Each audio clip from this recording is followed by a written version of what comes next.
This starts off with an article I wrote at the very beginning, 8 years ago, when I first began being a gang stalking target. At that time, there wasn't even a name for what was happening to me. I had joined a support group on bullying on the net, and I talk about that.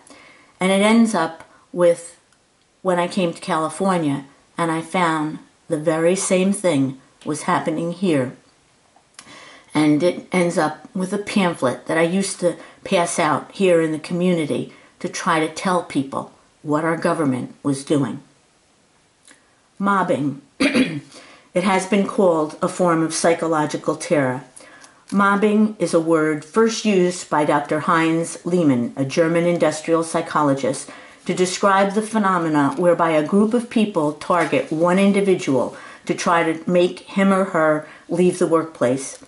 Mobbing can also be used in a community or neighborhood, as described in the book High Conflict People in Legal Disputes by William A. Eddy, where cognitive distortions cause internal distress in a ringleader. An external target is blamed for the distress. A mob or advocates are sought to help blame the target. Emotional facts are created against the target. Emotional persuasion wins advocates. Then advocates persuade new advocates, and peripheral persuasion is used by the mobbers to persuade dispute resolvers to blame the target. Whether in the workplace or in the community, the group is always guided by a ringleader. Authorities on the subject say the ringleader gets supporters and friends and even bystanders to use passive and active aggressive tactics against a target to force him or her out. The phenomena of mobbing in the workplace was introduced to American audiences by Noah Zanoli Davenport, Ph.D., Ruth Disler Schwartz, and Gail Purcell Elliott in their book, Mobbing, USA Emotional Abuse in the American Workplace. Each of the book's three authors had once been the target of mobbing. Based on the research of Dr. Lehman, the book Mobbing was designed to be a self-help tool and a resource for those who have been targeted. What the authors want those to endure this type of trauma to know is you are not alone if this happens to you. There are ways to protect yourself. What happens in mobbing is that over a period of weeks, coworkers, colleagues, superiors, subordinates orchestrate a reign of psychological terror in order to get a target out while portraying the target as being fully at fault. The purpose of the active and passive aggressive tactics of the mobbers is to dominate, subjugate, and eliminate the target from the workplace. The means to achieve those ends are a continuous series of harassing, abusive, and often terrorizing behaviors used in many and different variations. The authors of the book Mobbing tell us there is usually a precipitating incident, a conflict. It could be an irrelevant event, but it's the excuse that sets things in motion. Because the conflict over procedures or tasks, personalities or values, and unethical behaviors remains unresolved, it escalates, the authors said. Management often misjudges the situation, isolating the target even further. The target is the one who is labeled mentally ill or difficult, the authors of Mobbing contend. The mobbers, the authors tell us, are often driven by jealousy and envy stemming from insecurity or fear. Their personalities are characterized as excessively controlling, cowardly, neurotic, and power-hungry. Mobbing exists, the authors said, in all types of organizations and industries. It can occur in large or small companies, in government, in nonprofits, in the healthcare industry, in education, anywhere. Once the dynamics begin, there is little or nothing the target can do to stop it, the authors said. Gail Purcell Elliott, one of the authors of Mobbing, is a co-moderator to Guy Croyle, the founding moderator of the Nineveh Project, an online support group for those who have been targets of mobbing, bullying, and scapegoating. Remember, this was when my mobbing first began 8 years ago. Guy, as he is known to the online support group, has experience with bullying that dates back to 1996, when he first began reading the research the Nineveh Project was undertaken. Guy explained, with the realization that the typical workplace is not a place where targeted individuals can find help and affirmation. Likewise, close family members and friends are also normally unable to be objective or advise the typical emotionally traumatized target. Member volunteers from the online support group, the Nineveh Project, and another online support group, Bully Online, provided personal accounts from their experiences. The emails detailed the trauma the targets of mobbing endure: continuous criticism, workplace intrigues filled with fabrications and distortions, attempts to undermine the target's status, being singled out by the mob and having actions taken against them for trumped-up reasons, being isolated, overruled, demeaned, belittled, shouted at, threatened, overloaded with work, or having much of their work taken away from them, having sick leave denied, given responsibilities for which they were unqualified to engineer their failure, having challenging goals set which are changed as they are approached, having deadlines set and then changed without informing them so that they appear unprepared, being misrepresented, seeing all they do and say twisted and distorted, put through disciplinary procedures for trivial offenses with little investigation of facts, being dismissed or coerced to leave or leaving the workplace on their own after their spirits have been broken and their health has been damaged. I tried to write about my bullying experience, one person wrote, but it was extremely emotional, like I was going through the experience again, and it makes me feel ill. It is like being mugged or raped. Trying to rehash it brings back the memory of all the injustices, all the abuse. Another wrote, "How can you explain the verbal, emotional, and psychological abuse day after day, week after week, year after year? Being professionally attacked and personally shamed, humiliated, blamed for everything."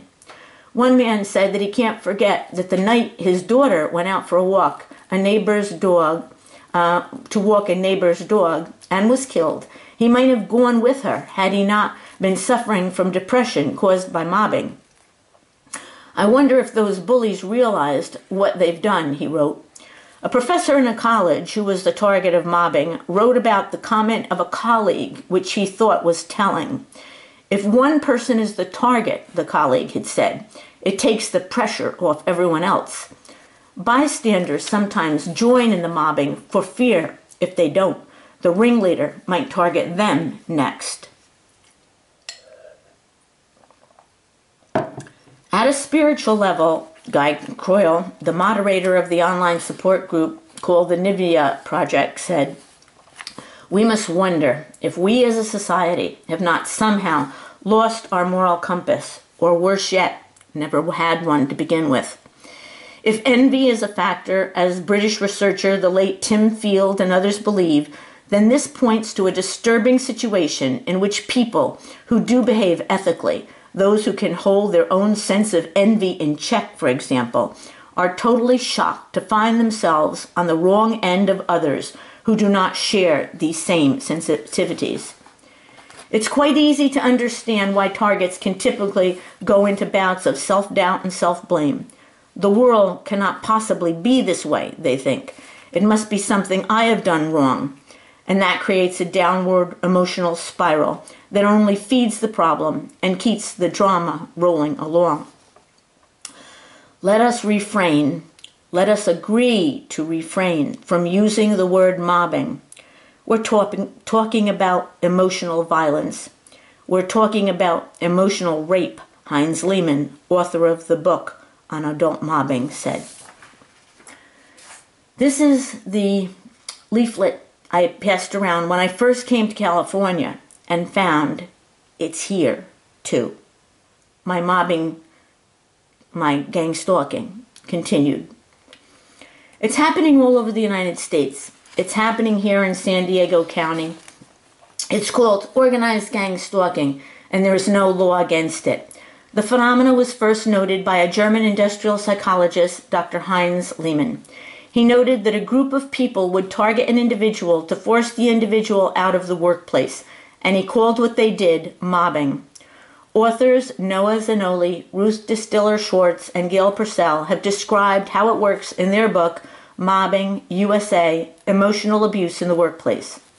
Whether taking place in the workplace or in the community, mobbing, as it is called, when it happens in a workplace, or organized gang stalking, as it is called, when it happens in the community, involves a kind of psychological torture whose goal is to drive the target out or to neutralize the target. In the community, it often works by sensitizing the target to a stimulus all of the organized gang stalkers use. The stimulus is often an everyday thing. For instance, the color red. The thing that makes the stimulus so aversive is the frequency with which it is used. A group of 20 or 30 or 50 or more of organized gang stalkers might be involved in harassing the target, so the target is continuously harassed with the same stimulus, but by different individuals. Every time the target leaves or enters his home, for instance, an organized gang stalker will be there with something red on, or passing by the target's house, or driving into or out of their driveway. The gang stalker is always there. The target's routines are certain. Neighbors afraid of being gang stalked themselves might alert the gang stalkers when the target is leaving his or her home. When the target walks on the beach, 3 or 4 gang stalkers wearing red might be there. When the target opens his or her blinds in the morning, the first thing he or she will see is a person wearing red. Organized gang stalkers typically try to be there on entrances or exits of the target, so that when the target comes out of a store, the first thing he or she sees will be a gang stalker in red. It is the frequency of the stimulus that makes it so aversive, and the isolation of the target. Gang stalkers often target people without support systems.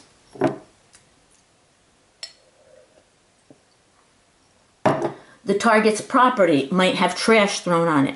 There will be car alarms set off if the target tries to take a walk, or the beeping of horns. The gang stalkers often use noise to try to deprive the target of sleep. A program of touchless torture is set up by the organized gang stalkers in 24/7 harassment. The organized gang stalking goes on for years. Gang stalking. Primary targets are women, minorities, dissidents, whistleblowers. Tactics include telling lies about the target, conspicuous surveillance of the target's movements using red cars, red trucks, people who wear or carry red, enlistment of neighbors to join the harassment and attempt to try to isolate the target, increased noise in the vicinity of the target's home, noise used for harassment timed to disrupt the target's life when he or she leaves her home, goes into her yard, the use of dogs to intimidate, running up at the target, jumping out of car windows, hammering used for harassment, wrong numbers to the target's phone, dumping garbage on the target's property, exiting or entering at the same time the target exits or enters his or her home for the purpose of harassment. Psychological tactics, where ordinary, everyday items are repetitively used to create a double bind. Open garage doors, lawnmowers left on front lawns, repetitively used by the gang stalkers to attract the target's notice, where to notice and report such everyday things makes the target sound crazy, the intent of the gang stalkers.